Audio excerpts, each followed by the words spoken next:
Let's say you need to plan your family's 4th of July picnic, and you gotta talk to Aunt Susie, Uncle Joe, and Cousin Frida all at the same time. One way we can do that is by creating an event with a video call and some documents on our calendar. So from your drive, you're going to select your calendar, and on your calendar, pick the day you want to make your call. So tomorrow, we're going to plan our picnic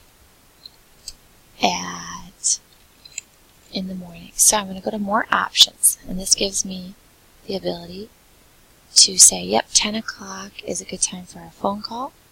We're going to add conferencing. A Hangouts meet will let us talk to each other and see each other. And then I'm going to attach my document from my drive, and I've got a picnic